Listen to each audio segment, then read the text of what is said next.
many of the things Vladimir Putin started to do when he came to power were about bringing things back to where they were in Soviet time.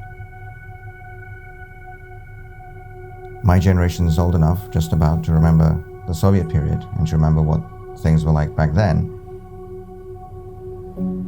To me, the most troubling, the most worrisome, the most catastrophic aspects of Putin's rule from its very beginning was this gradual but very determined dismantling of the political freedoms.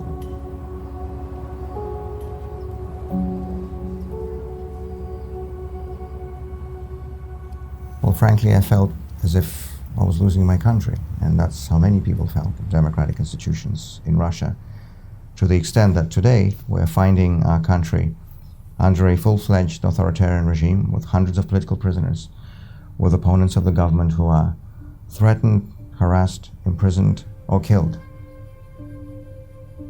I became involved in Russian politics at about exactly the same time when Putin came to power. So this was at the very end of 1999, when I began to work with Boris Nemtsov, who was the clearest, the loudest, the most powerful voice in opposition to the authoritarianism and the corruption of the Putin regime. And I'd worked with him, alongside him, for more than 15 years, from the late 90s and until that wretched evening when he was killed in front of the Kremlin.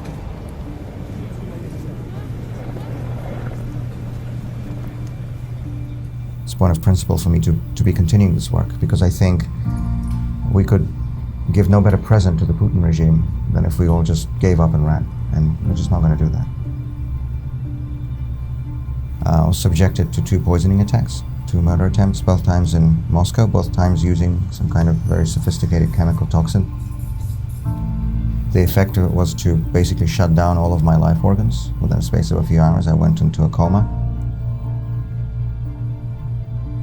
These attacks, both of them, were directly connected with my line of work. They were retribution for my political activities in Russian opposition, more specifically, I think my work over the years on the Magnitsky legislation and the targeted sanctions in Western countries against Russian government officials complicit in corruption and human rights abuses. People, not just from Russia, but from anywhere in the world, who are complicit, obviously based on credible evidence, in grand corruption or gross human rights abuses in their home countries, will no longer be able to get visas to the West, own assets in the West, or use the financial and banking systems of the West.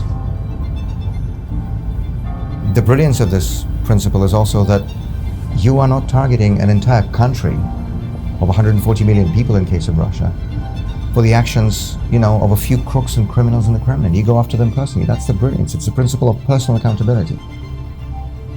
I think that one of the most important goals of my work is to make sure that Putin and his people don't usurp and monopolize, the right to speak on behalf of Russia to the entire world, as they have usurped and monopolized political power inside the country.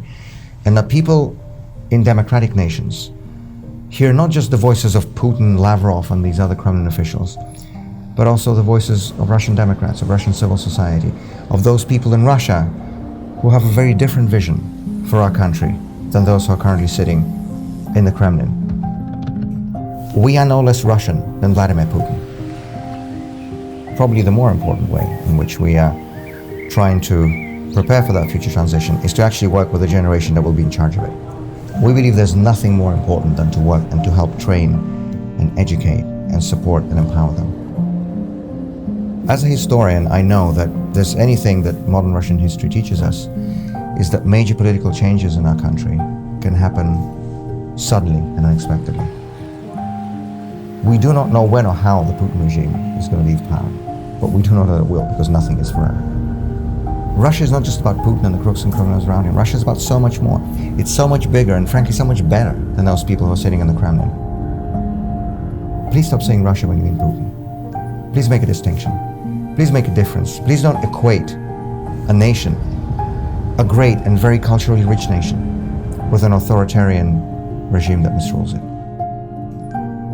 However strong a dictatorship, when enough people are willing to stand up, they succeed.